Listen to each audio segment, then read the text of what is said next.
Welcome to the थियो study hub. मेरा नाम है शिवानी असवाल। यूनिट 2 का चैप्टर 2 करेंगे, जिसमें वही प्रस्तुति प्रक्रिया जो आपका चैप्टर चल रहा है उसके विभिन्न घटकों को देखेंगे कि जो आपकी प्रक्रिया है, प्रोसेस है, उसमें क्या क्या चीज़ें आती हैं। यूनिट 1 पूरी कंप्लीट हो गई है। यूनिट 2 करेंगे अब, जिसका पार्ट 2 कर रहे हैं। सारी ही प्लेलिस्ट का लिंक आपको नीचे डिस्क्रिप्शन बॉक्स में मिल जाएगा। फर्स्ट सेमेस्टर के और सेकंड सेमेस्टर के भी मैंने जितने सब्जेक्ट करा रखे हैं सभी के लिंक नीचे डिस्क्रिप्शन बॉक्स में है। टॉपिक देख लो क्या क्या है। नाटक और रंगमंच को एक बार हमें दोबारा से समझना है, क्या है नाटक रंगमंच। सब कुछ पढ़ चुके हैं, दोबारा से एक बार रिपीट है। नाटक और अभिनेता, एक्टर के ऊपर मेन फोकस करेंगे कि एक्टर क्या करता है, ठीक है। दर्शक, कि अभिनेताओं का और दर्शकों का इसमें क्या रोल है। निर्देशक, जो डायरेक्टर होता है, जो ये होता है डायरेक्टर, जो डायरेक्ट करता है, सबको बताता है कि किसको क्या करना है, ये पढ़ेंगे, ठीक है। 2-3 टॉपिक हैं बस, एक्टर के बारे में, निर्देशक के बारे में, और बेसिक एक बार नाटक के बारे में फिर से हमें समझा रहे हैं कि नाटक क्या है। तो ये कि नाटक और रंगमंच, इसके बारे में एक स्टोरी बताई है इन्होंने जो कि अच्छी लगी मुझे। 2-3 पेज की स्टोरी है, पूरे 2-3 पेज तक एक लंबी सी स्टोरी बता रखी है। वैसे ऐसे कुछ खास नहीं कि पेपर में लिखने लायक हो, बस मैं आपको बता रही हूँ, मुझे अच्छी लगी इसलिए मैं आपको सब बताती हूँ। व्यापक अर्थ में जीवन को रंगमंच कहा गया है। इन्होंने क्या बोला है कि जो हमारी लाइफ है ना, वो ही एक रंगमंच है, एक स्टेज है, और हम उसके मेन करेक्टर हैं। हमें ना क्या है, परफॉर्म करना है। हमारी लाइफ चल रही है और हम ही इसके मेन करेक्टर हैं। तो ये क्या है कि यह विश्व उसकी स्पष्ट की लीला यानी खेल है। हमारे लिए क्या है कि लीला है, खेल ही तो चल रहा है। हम सब क्या है, एक स्टोरी में आए हुए हैं, और हमें क्या है, एक रोल प्ले करना है। हम भी एक तरीके के मेन करेक्टर है, हमारे खुद की स्टोरी के मेन करेक्टर है। हमारे हाथ में हमारी स्टोरी, हमें क्या करना है। तो ये क्या बोल रहे हैं कि और ये सब क्या है, इच्छा है, लीलाओं के कारण है। हमारी जो नीड्स होती है, हमारी ग्रीड्स होती है, उनके बारे में। हर व्यक्ति का जीवन एक नाटक है। व्यक्ति के जीवन को इन्होंने क्या बोला, नाटक है। हर व्यक्ति का, सबकी अलग चल रही है। किसी के नाटक में बहुत स्ट्रगल चल रहा है, किसी के नाटक में बहुत थ्रिल चल रहा है, किसी के नाटक में कोई बहुत थका हुआ है, परेशान है, डिप्रेशन में, सैड स्टोरी चल रही है किसी की। कोई बहुत खुश है भाई, उसकी प्रेम गाथा चल रही है। तो ये, और क्या, सूत्रधारक, सूत्रधारक में कौन, निर्देशक, जो डायरेक्टर है, वो किसको बताया इन्होंने, अदृश्य शक्ति को। कि डायरेक्टर कौन है, अदृश्य शक्ति, मतलब वो तय करेगा कि क्या होगा। डायरेक्टर तय करता है ना कि अगला सीन क्या होगा, कौन कौन आएगा। अगर एक करेक्टर ये है तो दूसरा करेक्टर कौन होगा, ये डायरेक्टर डिसाइड करता है। तो इन्होंने डायरेक्टर किसे बताया, अदृश्य शक्ति। अब ये शक्ति क्या है, ये सुप्रीम पावर की बात कर रहे हैं, जिसका मतलब होता है परमात्मा। जो बच्चे मुस्लिम पढ़ रहे हैं मुझसे, ठीक है, उनके लिए अदृश्य शक्ति कौन होगी, अल्लाह उनके, ठीक है, भगवान। और जो बच्चे हिंदू वाले हैं उनके लिए कौन होगी अदृश्य शक्ति, महादेव ले लो। जो कृष्ण जी को मानते हैं उनके लिए गोविंद हो गए, ठीक है। तो ये बता रहे हैं कि हम ही मेन करेक्टर हैं। सबका जीवन क्या है, एक नाटक है, और उसमें क्या है, होगा वही जो पहले से तय हुआ है। बस आप क्या है, आप कोशिश कर सकते हो, आप ट्राई कर सकते हो, जो बेस्ट होगा आपके लिए वो हो जाएगा। जो हमारा डायरेक्टर है, जो हमारा निर्देशक है, वो हमारे लिए बेस्ट से बेस्ट करके रखेगा। और विलन कौन है, विलन तो इन्होंने नहीं लिखा, मैं अपनी तरफ से बता रही हूँ कि विलन कौन हो सकता है। विलन है हमारे समाज वाले सारे, ये हमारे रिश्तेदार, दुश्मन सारे, 4 लोग जो हैं ये हमारे विलन हो गए हमारी स्टोरी के। और मेन करेक्टर हमें, और हमारे हाथ में हमारी स्टोरी। हमें डिसाइड करना हम कैसा कैरेक्टर प्ले करेंगे। अच्छा कर लिया, मेहनत कर ली, ज़्यादा पढ़ लिया, पेपर क्रैक कर दिए, सरकारी नौकरी ले ली, तो हो गई नहीं यहाँ पार। नहीं ले पाए तो कोई बात नहीं, फिर डूब जाएंगे। तो ये कि डिपेंड यही करता है कि हम कितनी मेहनत कर रहे हैं। ये पूरा इन्होंने यही समझाया हुआ कि हम क्या कर रहे हैं, हम पे है कि हम कितना अच्छा किरदार निभा के जाएंगे। जाना सबको है एक दिन, तो जाने से पहले हम कैसा किरदार निभाएंगे ना, वो डिपेंड करता है कि हमारा ये नाटक कैसा होगा। या तो ये डूब जाएगा या ये अच्छा हो जाएगा, ठीक है। तो ये एक स्टोरी थी 2-3 पेज की। बाकी अब टॉपिक स्टार्ट हो रहा है, जो कि क्या है, नाटक के घटक क्या हैं। जो ये पूरा नाटक जो हम पढ़ रहे हैं, इसके घटक क्या क्या है, इसमें कितने पॉइंट्स आएंगे। सबसे पहले क्या आएगा, उद्देश्य। कि आपके पास एक उद्देश्य होना चाहिए कि आप कर क्या रहे हो, कौन सी स्टोरी बनाना चाह रहे हो, क्या चाहते हो, आपका उद्देश्य क्या है। फिर क्या है, विषय वस्तु। टॉपिक को चूज करो कि टॉपिक क्या है आपका, टॉपिक डिसाइड कर लो। उसके बाद आएगा डायरेक्टर का काम। डायरेक्टर आएगा, फिर टॉपिक डिसाइड हो गया, फिर वो सब कुछ डायरेक्ट करेगा, सारे लोगों को वो मैनेज करेगा। डायरेक्टर का काम सिर्फ ये नहीं कि उन्होंने चुन लिया एक्टर्स को और बता दिया क्या करना है, सब कुछ मैनेज करना है। मान लो किसी 2 एक्टर्स के बीच में कॉन्फ्लिक्ट हो गया, स्पॉट बॉय नहीं आए, लाइटिंग ख़राब हो गई, लाइटिंग चल नहीं रही, एसी बंद हो गए, जो एक्ट्रेस है वो फंस गई रोड पे, ट्रैफिक में फंस गई, शूट कैसे होगा, ये सारी चीज़ें मैनेज करना डायरेक्टर का काम है। मतलब ये कि रास्ता दिखाना कि अब क्या होगा कैसे होगा, एक बंदे के हाथ में होनी चाहिए पावर, जो सबको बताए, जो सब उसकी बात माने कि अब आपको क्या करना है। तो इसलिए कि डायरेक्टर की मेन भूमिका क्यों मानी जाती है, क्योंकि ये मैनेजर है, ये सब कुछ मैनेज करेंगे, पैसे से रिलेटेड सब कुछ, बजट पूरा पूरा का पूरा बजट इनके हाथ में होगा, किसको कितना बजट देना, मेकअप आर्टिस्ट को कितना देना, कॉस्ट्यूम वालों को कितना देना, एक्टर्स को कितना पे करना है, सब कुछ ये डिसाइड करेंगे। ठीक है, तो ये कि नाटक को सबसे पहले आपको उद्देश्य पता हो। ठीक है, राइटर आ गया, स्क्रिप्ट लिख दी उसने, स्टोरी पूरी लिख दी, टॉपिक आपने चूज़ कर लिया, डायरेक्टर आ गया, डायरेक्टर ने सब कुछ डिसाइड कर लिया क्या क्या कैसे कैसे करना है, कौन कितने लोग होंगे, पेमेंट किसकी कितनी, सारा बजट देख लिया। अब बुलाया जाएगा अभिनेताओं को, अब हो जाएंगे आपके जो एक्टर्स है वो फिक्स कि कौन एक्टर किस चीज़ के लिए होगा, एक्टर फिक्स हो जाएंगे, ऑडिशंस वगैरह होंगे, जो बेस्ट लगेगा ना उस कैरेक्टर के लिए, उस पात्र के लिए जो बेस्ट बंदा लगेगा, बॉडी के हिसाब से, चेहरे के हिसाब से, आवाज़ के हिसाब से, वॉइस भारी होनी चाहिए, सीता की आवाज़ एकदम प्यारी सी मधुर सी होनी चाहिए, ये सारी चीज़ें देख के उन्हें जज करके सिलेक्ट करा जाता, वो हो जाएगा। फिर अब आएगा रंगमंच, कि ये जो स्टेज है ये भी तो करना है, ये सारी तैयारी किसके लिए हो रही है, करनी तो स्टेज पे ही है, तो स्टेज को तैयार करना, लाइटिंग्स करना, साउंड का करना कि साउंड आवाज़ कहाँ से आएगी, सारा साउंड का सिस्टम, इलेक्ट्रिसिटी चाहिए सारी, इन सबको कंट्रोल करने के लिए बंदे चाहिए जो इन सबको कंट्रोल करे, वेंटिलेशन भी चाहिए क्योंकि इतने सारे लोग काम कर रहे हैं, ज़रूरी थोड़ी कि अच्छे मौसम में काम करो, गर्मी का टाइम है तो हवा के लिए क्या करना है, वेंटिलेशन के लिए कूलर लगवाने, एसी लगवाने, क्या करना है वो सब भी।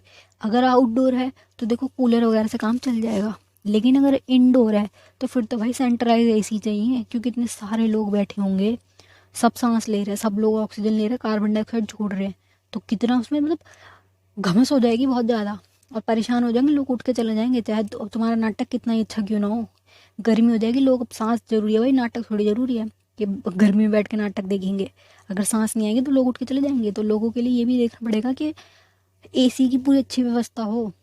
ठीक है, फिर क्या है, दर्शकों का ध्यान दिया जाएगा कि ऑडियंस कौन है, ऑडियंस को बुलाया जाएगा, टिकट्स काटी जाएंगी कि ये वाला ये है, पूरा उसका प्रचार वगैरह करवा के टिकट्स वगैरह बांटी जाएगी, ऑडियंस को बिठाया जाएगा, ऑडियंस कहाँ बैठेगी, उनकी पूरी जगह, उनके लिए कैसे व्यवस्था करनी, ये सारी चीज़ें, कि लड़कियाँ इस तरफ बैठेंगी, लड़के इस तरफ बैठेंगे, ऐसे गाँव वगैरह में सिस्टम होता है। नाटक और अभिनेता, अब बात की जाएगी एक्टर की। देखो एक्टर के बारे में हम ऑलरेडी पीछे पढ़ चुके हैं कि जो कितना ही अच्छा तुम्हारी स्टोरी क्यों ना हो, कितना ही अच्छा डायरेक्टर हो, बहुत नामी डायरेक्टर हो कि बहुत अच्छा डायरेक्टर है, बहुत अच्छा पैसा है तुम्हारे पास, तुम्हारा करोड़ों का बजट है, लेकिन अगर एक्टर खराब ले लिया तो तुम्हारा नाटक डूब गया। एक्टर के ऊपर पूरा का पूरा ये जो नाटक है डिपेंड करता है। एक्टर है, उस एक मान लो नाटक की आत्मा है, जो कहते हैं ना सोल है, वो ये है। अगर एक्टर ही बढ़िया नहीं आया, उसको डायलॉग बोलने ही नहीं आ रहे, उसकी आवाज़ ऐसी कि डायलॉग समझ ही नहीं आ रहा कि वो बोल क्या रहा है, तो फिर क्या ही फ़ायदा, डूब गया नाटक। तो इसमें ये फिर से वही बात है, एक बार फटाफट से क्विक रीडिंग कर लेते हैं इसकी। तो ये बोल रहा है कि नाटक की सीमा, जहाँ नाटककार जो राइटर है आपका, उसने पूरी स्टोरी लिख दी, उसने सब लिख दिया, स्क्रिप्ट सारी वो लिख के गया, जहाँ उसका काम खत्म हो रहा है ना, वहाँ से अब अभिनेता का काम शुरू हो रहा है। वो कागज़ों पे लिख कर सारा कुछ लिख के चला गया, अब अभिनेता का काम स्टार्ट होगा। जो जो उसने लिखा उसे वो मुंह से बोलना है, और बोलना ऐसे कि फील हो, लोगों तक जाए उनकी बात, कि अगर सैड कैरेक्टर है तो आंखों से सच में आंसू गिरने चाहिए, इतना उसे फील करना कि आंखों से आंसू आए, क्योंकि मेन स्टेज पे बीच में आके आंखों में ग्लिसरिन तो डालेंगे नहीं कोई, करेक्टर इतना फील करना कि आंखों से आंसू मतलब रियल में दिखे, कि जो कैमरा था वो आपके मुंह पे फोकस कर रहा था और उसी वक्त बोलते बोलते आपके आंखों से आंसू गिरे, ऐसे ही इतना फील करना कि आंखों से आंसू गिरने चाहिए। और अगर बहुत डरावना कोई सीन है तो आंख पसीने आने चाहिए माथे पे, कि सच में तुम डर रहे हो, उस कैरेक्टर को फील करना आना चाहिए उसमें। इसके एग्जाम्पल आप ले सकते हो, मिर्ज़ापुर वाले सारे कैरेक्टर देख लो, सारे परफेक्ट लगते हैं, सारे कैरेक्टर सच में ऐसा लगता है कि वो वैसे ही हैं, जबकि वो रियल लाइफ में तो वैसे नहीं है ना, बट क्या वैसे कैरेक्टर उन्हें दिखाया गया है, बहुत ज़्यादा उस चीज़ को फील करते हैं कि हम ये ही हैं, उसको समझते हैं, उसे बार बार याद करते हैं, उस कैरेक्टर को जीते हैं एक तरीके से। ठीक है, खिलजी वाला कैरेक्टर ले लो, रणवीर सिंह ने जो रोल किया, कितना मतलब रियल लग रहा था, सच में खिलजी लग रहे थे वो, कि ऐसा ही कोई सन की कैरेक्टर होगा। जबकि रणवीर सिंह कैसा कैरेक्टर है, एकदम रियल लाइफ में एकदम अच्छा इंसान है, एकदम सॉफ्ट बॉय, एकदम प्यारा सा इंसान है, एक वो है तो वो दीपिका का पति, बट मैं ऐसे बता रही हूँ कि बहुत ही अच्छे इंसान का कैरेक्टर है, एकदम खुश मिजाज, हमेशा खुश रहने वाला इंसान। बट जो खिलजी का उसने कैरेक्टर करा वो बिल्कुल उसके कैरेक्टर से, जो उसका रियल लाइफ कैरेक्टर उससे अपोजिट था। बट उसको एक्टिंग इतनी अच्छी आती है, वो कैरेक्टर में घुस गया। उसकी एक्टिंग पर्दे पे ऐसी लग रही है बिल्कुल सच में खिलजी हो। आंखें उसे ऐसे देख के सच में लग रहा है कि कोई सन की तानाशाह और खतरनाक क्रूर शासक खिलजी है। उसने ऐसा किरदार निभाया। कबीर सिंह वाला था। शाहिद कपूर का कैरेक्टर कैसा, एकदम हंसते नॉर्मल इंसान, पर उसने सन की वैसे एकदम पागल जुनूनी जुनून वाला और दुख वाला कैरेक्टर उसने निभाया। और चेहरा, उसकी बॉडी के पहले तो सही था, पर उसकी पूरी शरीर इतना कमज़ोर। उसने उसने मूवी में अपने कैरेक्टर को रियल दिखाने के लिए वजन कम किया, तो फिर बिल्कुल सूखा सा लग रहा है। जब प्रीति छोड़ के चली जाती है उसके बाद एकदम पतला सा लग रहा है, बियर्ड बढ़ी हुई, चेहरा भी ऐसा, और चेहरा सच में उसका रियल लग रहा है कि सच में दुख में है भाई। आंखें, उसकी आंखें लाल हो रही हैं, आंखों से आंसू गिर रहे हैं, ये सब चीज़ें देख के रियलिटी में आ जाता है। फिर जो लोग देख रहे हैं ना वो सच में फील कर पाते हैं उस वाले करेक्टर को, ठीक है। और दूसरी चीज़ क्या है इसमें कि वह नाट्यकार जो राइटर है, जो राइटर लिख के गया, उसके शब्द और निर्देशक जो आपका डायरेक्टर बोल रहा है उसके अंकुश के दायरे में रहकर अनुशासन के बीच में स्वयं की भूमिका को तैयार करता है। ऐसा नहीं है कि राइटर ने कुछ लिखा तो उसने कुछ बोल दिया। ऐसा भी नहीं है कि जो निर्देशक डायरेक्टर बोल रहा है उसकी बातों को वो काट रहा है, ऐसा नहीं है। राइटर प्लस डायरेक्टर के बीच में रहकर उसको अपना काम करना है, और ऐसा करना बिल्कुल बेस्ट तन मन धन से, कि जो लोग देख रहे हैं सच में फील कर सकें। जैसे अभी रिसेंट मूवी गई शैतान वाली, जिन बच्चों ने देखी होगी ना, पता है कि वो मूवी सच में इतने अच्छे कैरेक्टर्स थे। जो वो AR माधवन जो मैडी है, उसने इतना अच्छा रोल किया है कि सच में ऐसा लग रहा है कि हाँ वो कोई खतरनाक वशीकरण वाला राक्षस जैसा है शैतान। उस मूवी वो खुद शैतान था, तो वो सच में ऐसा लग रहा है कि वो शैतान ही है, जबकि वो बहुत प्यारा इंसान है, वो बहुत सुंदर। और उसकी मैडी वाली जो मूवी है उसमें तो कितना अच्छा लग रहा है वो, पर उसने रोल ऐसा किया कि खतरनाक लग रहा है कि भाई हाँ सच में शैतान, उसे देख के डर लग रहा है कि हाँ शैतान है। तो ये क्या एक्टर का मेन रोल आ जाता है नाटक में, ये वाली बात को ये यहाँ बता रहे हैं, ठीक है। जिसमें सारी चीज़ें आ रही हैं कि उसकी कॉस्ट्यूम कैसी होगी, बिल्कुल परफेक्ट कॉस्ट्यूम हो, उसका फेस वैसा हो, उसकी वॉइस भी वैसी हो। डीप स्टडी कर ले वो उसके नेचर को, जिसको भी वो कैरेक्टर निभा रहा है वो व्यक्ति कैसा हो सकता है, उसके पूरे नेचर की डीप स्टडी करनी हो उसको। मेकअप भी वैसा हो, ड्रेस वगैरह हो गया, वेट, उसकी बॉडी का, शरीर का क्या वेट होना चाहिए उस हिसाब से, क्योंकि खिलजी बहुत खतरनाक दिखाया था तो लंबा चौड़ा और मोटा दिखाया। वहीं कबीर सिंह वाला कैरेक्टर में उसको दिखाना था ना कि लड़की के दुख में पागल हो रहा है, तो उसने फिर अपना वेट लॉस किया। जो वो थी सरबजीत वाली मूवी थी उसमें कितना वेट लॉस किया उसने, और उसका एक नई मूवी भी आ रही है उसमें भी वो बहुत खतरनाक तरीके से वेट लॉस कर रहा है। कैरेक्टर को दिखाने के लिए अपने शरीर के साथ भी उनको परिवर्तन करने पड़ते हैं। बहुत सारी मूवी में है कि पहले बहुत मोटा दिखाया गया फिर उसको पतला होना पड़ा। अब ये एक अभिनेताओं की सबकी फ़ोटो है जिसमें ये सारे अभिनेता, अब इनके बारे में बात की है हमने, ठीक है। ये सब अभिनेता हैं। और डायरेक्टर कौन है, ये जो डायरेक्ट करते हैं मूवी, ये भी डायरेक्टर है। एकता कपूर है ना उनका नाम, ये डायरेक्टर है, ये बनाती है मूवीज़ कि कैसे बनेंगी, ये भी डायरेक्टर है, ये भी डायरेक्टर है, ये सारे एक्टर हैं। और ये जो बीच में है ये हमारे पूरे देश के डायरेक्टर हैं। ये पूरे देश को डायरेक्ट करते हैं कि क्या कैसे होगा, सारा बजट सब कुछ इनके हाथ है, पूरा का पूरा देश इनके हाथ में है। और ये सारे एक्टर्स हैं और ये सारे डायरेक्टर हैं जो मूवी बनाते हैं, ठीक है। सारे ये एक्टर इसमें आ गए, ठीक है। अच्छी फोटो काफ़ी। अब बात होगी डीपली डायरेक्टर के ऊपर। जैसे हमने अभी पीछे एक्टर को पूरा पढ़ा है ना ढंग से, वैसे डायरेक्टर को कि डायरेक्टर कौन होते हैं, ठीक है। और कहीं ना कहीं देखा जाए जितना महत्वपूर्ण रोल इनका है एक्टर्स का, उससे ज़्यादा, उससे भी कहीं ज़्यादा ना डायरेक्टर का माना जाएगा। क्यों? क्योंकि सब कुछ मैनेज करना, इतनी बड़ी टीम को, रंगमंच जो है ना ये टीम वर्क है, कोई अकेला बंदा इसे कर नहीं सकता। क्योंकि इतने सारे एक्टर्स हैं, इतने सारे स्टाफ वाले हैं, सारा काम पूरा बैक स्टेज इतना सारा काम होता है, कैमरा वैमरा सब कुछ, सबको मैनेज करना, सबको सारे पैसे कि किसके कितने पैसे, बजट का ध्यान रखना, सारी चीज़ों को हैंडल करने का मेन काम तो सारा इसके ऊपर आ रहा है ना। तो यही है कि आपके जीवन में सबसे अगर इम्पोर्टेंट कोई चीज़ है तो वो डायरेक्शन है, कि आपको पता हो कि आपको करना क्या है। वरना सब कंफ्यूज घूमेंगे, सब अपनी मर्जी चलाएंगे। तो इसलिए ये होता है कि कोई एक बंदा जिसके हाथ में पूरी की पूरी बागडोर हो सबकी, फिर वो सही से चलाता है कि ये सही है ये गलत है, जो समझदार हो, जिसको पता हो।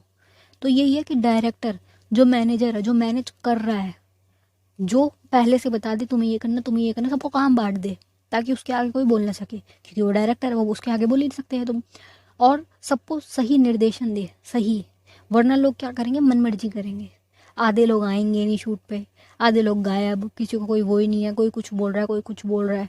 शूट हो ही नहीं पाएगा। तो इसलिए एक डायरेक्टर का होना बहुत ज़रूरी है, जो सबको आते ही वो बोल दे कि तुम्हारा पहला शूट है, फिर तुम्हारा है, फिर तुम्हारा है, फिर तुम्हारा है, सबको टाइम बट बता दे किसको क्या करना है, सबको हैंडल करे वो हर चीज़ को। क्योंकि अब जो एक्टर्स हैं वो ये थोड़ी ना देखेंगे खाना बन रहा है नहीं बन रहा, खाने का इंतजाम कहाँ है, खाना कहाँ है, वो सब डायरेक्टर का काम है। कॉस्ट्यूम वाले आए कि नहीं आए, कॉस्ट्यूम वालों के पैसे, जितने भी मेकअप आर्टिस्ट आ रहे हैं उनके पैसे, मेकअप का सारा सामान, हर चीज़, लाइटिंग वाले लाइटिंग का सारा सामान, जो अगले शूट में सामान लगेगा, जो प्रॉम्प्ट लगेगा वो सारा सामान, शूटिंग किस सेट पे जाके करनी है, कैसे करनी है, हर चीज़ को मैनेज करने का काम इनका है। तो ये भी काफ़ी मेन करेक्टर है, ठीक है। अभी क्या बोल रहे हैं कि जो ये रंगमंच पे निर्देशक कहीं पहले नहीं थे, पहले के टाइम में, बहुत पुराने टाइम पे क्या था, बात हो जाती थी, बहुत छोटे छोटे वो होते थे रंगमंच, 4-5 बंदों के वो होने लग गए, बस 4-5 बंदों ने शुरू किया, आपस में बात की, स्टार्ट कर दिया, है ना। पहले के टाइम पे नहीं थे डायरेक्टर्स वगैरह, इतनी बड़ी टीम होती ही नहीं थी, 4-5 बंदों का एक्ट होता था, फटाफट करके कर लेते थे। लेकिन जैसे जैसे विकास होता गया, आगे बढ़ता गया, लोग बढ़ते गए, जनता बढ़ती गई, ऑडियंस बढ़ती गई, पहले कैसे होता था, सिर्फ स्टेज पे होता था और 4-5 लोग देखते थे, 4-5 लोगों का होता था, घूम घूम के ये करते थे, पैसों का बजट का बहुत कम होता था, ना कि बराबर पैसे लगते थे।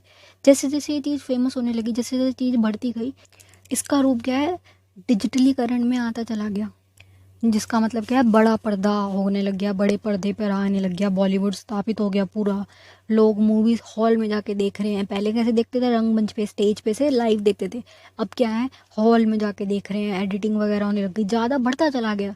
तो ये कि अब ऐसी सिचुएशन आ गई कि जो ये निर्देशक है, जो डायरेक्टर है, कभी कहीं तो इन्हें जहाज के कप्तान के रूप में देखा जाने लग गया। जहाज का कप्तान, पूरा जहाज जो है उसको चलाने वाला मेन बंदा, कप्तान, कैप्टन। कहीं पे इसको सूत्रधार की भूमिका दी गई कि सबको सूत्रधार, मतलब सबको एक साथ बांध के रख रहा है, जो ठीक है, ख़त्म नहीं होने दे रहा सबको। तानाशाह के भी रखा गया कि ये डिसाइड कर रहा है सब कुछ, क्या होगा कैसे होगा। कहीं कहीं भी गुरु जो समझा रहा है कि ये वाला एक्ट ऐसे नहीं, ऐसे करना है, गुरु की भूमिका निभा रहा है। तो ये बहुत सारे इसकी क्या है, बढ़ती चली गई, जितनी भी जटिलता है ना उसको इसके बिना, इनके बिना सॉल्व करना असंभव सा होने लग गया कि इनके बिना कैसे होगा। तो यह है जिसकी उनकी आवश्यकता अनुभव की, जो ये सारी चीज़ें बढ़ती चली गई, जटिलता बढ़ती जा रही है, ज़्यादा पैमाने पे लोग देख रहे हैं, बड़ी मूवी बन रही है, ज़्यादा पैसा लग रहा है, ज़्यादा पैसे लेंगे एक्टर, अब ज़्यादा बड़ा स्टाफ चाहिए, अलग अलग जगहों पे घूम घूम के मूवी हो रही है। बहुत सारी मूवी है जो बाहर जाके शूट हो रही है, लंदन में, अमेरिका में, तो पैसा भी तो फिर उस हिसाब से चाहिए। कोई मूवी रेगिस्तान में एक गाना है, एक वो था नहीं छैया छैया वाला गाना, कौन है वो, मलाइका अरोड़ा है ना, मलाइका अरोड़ा का छैया वाला गाना जो है वो ट्रेन के ऊपर है, चल रही है वो ट्रेन, चलती ट्रेन के ऊपर है, तो उस हिसाब से फिर पूरी स्टाफ को वहाँ लेके जाओ। रेगिस्तान में गाना शूट हो रहा है तो वहाँ पूरे स्टाफ को लेके जाओ, सबको लेके जाओ, पूरा खर्चा उनका हर चीज़ का। तो ये सारी चीज़ें मैनेज करने के लिए कोई एक बंदा तो होना ही चाहिए, और वो बंदा कौन है, निर्देशक, डायरेक्टर। तो ये तो जटिलता जो बढ़ती गई, इनकी आवश्यकताओं को फिर माना गया कि हाँ ये ज़रूरी है। तो फिर क्या, अब ये हो गया कि इनके बिना, अब आज के टाइम पीरियड पर जो अब चल रहा है टाइम पीरियड, इनके बिना संभव नहीं है। एक बंदा बहुत ज़रूरी है जो सबको कंट्रोल कर ले, वरना आपस में ही लोग बढ़ जाते हैं, कोई कुछ बोल रहा, कोई कुछ बोल रहा, तो नहीं हो पाता। कॉन्फ्लिक्ट हमेशा होता है, कॉन्फ्लिक्ट इंसान के उसमें नेचर में है। चाह के भी लोग अपनी मर्जी कर चलाते हैं कि नहीं भाई मेरी मर्जी से होगा, मैं वो हूँ।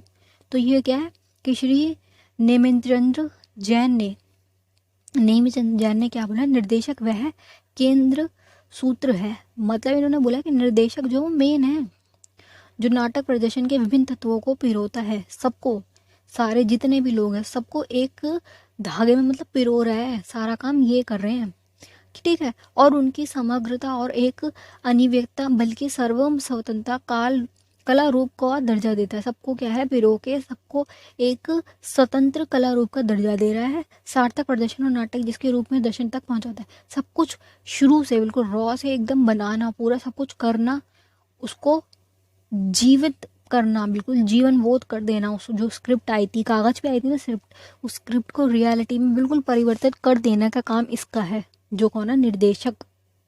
क्योंकि रंगमंच जो है किसी एक बंदे का काम नहीं है, कोई एक नहीं कर सकता, उसके लिए चाहिए टीम, और टीम को हमेशा चलाने के लिए एक कैप्टन की ज़रूरत पड़ जाती है। बिना कैप्टन के जो टीम है ना वो किसी काम की नहीं है, ठीक है। ठीक है बेटा, तो अब जो ये आपका निर्देशक है, जो आपका डायरेक्टर है, जो मैनेजर का रोल निभा रहा है, सब कुछ मैनेज कर रहा है, उसका नेचर कैसा होना चाहिए, लीडरशिप क्वालिटीज़ होनी चाहिए उसके अंदर, कि उसको समझ आ रहा हो कि किसको कैसे मैनेज करना है। लीडरशिप क्वालिटी होती है कि पूरी टीम को तुम एक साथ लेके चल सको, लड़ाई झगड़ा ना हो, सबके बीच में तालमेल बिठवा दो तुम, ठीक है। समझदार व्यक्ति होना चाहिए वो, जिसको सबको पता हो कि किसको कैसे करना है। ना हद से ज़्यादा कठोर होना, ना हद से ज़्यादा लीनियंट होना। हद से ज़्यादा लीनियंट हो गए तुम, बंदे शूट पे आएंगे ही नहीं। हद से ज़्यादा कठोर भी हो गए तो भी नहीं आएंगे, कि भाई इतनी बदतमीजी से बात कर रहा है, ऐसे डांट रहे हैं हमें, हम कोई वो थोड़ी है, हम नहीं आ रहे। तो ये है कि बैलेंस बना के चलना, हर सिचुएशन के हिसाब से उसको हैंडल करना कि अब क्या किया जा सकता है। मान लो स्टाफ वालों में लाइट चली गई, लाइट का प्रबंध कैसे होगा, लेट हो गई, बारिश हो गई, शूट पे बारिश हो गई अब। तो ये सारी चीज़ें, इन सबको लेके लीडरशिप क्वालिटी के साथ हर चीज़ का बेस्ट से बेस्ट चुनाव करने का काम निर्देशक का है। तो इसलिए ये भी मेन है, जैसे एक्टर का भी हमने पढ़ा ना कि मेन है, ये उससे भी ज़्यादा मेन है। क्योंकि एक्टर क्या कहीं कर लेगा अगर उसको डायरेक्शन नहीं मिली तो, कि कैसे करना है क्या करना है, बताएगा कौन? लीडर। और वो लीडर कौन है? निर्देशक, ठीक है। मैनेजर, जिसे मैनेजर की भूमिका निभा रहा है जो, ठीक है। चैप्टर फिनिश है बेटा, यूनिट 3 तो छोटा सा है, फटाफट हो जाएगा। बाकी किसी को कुछ ना समझ रहा हो तो मुझसे पूछ सकते हैं। अभी के लिए बाय।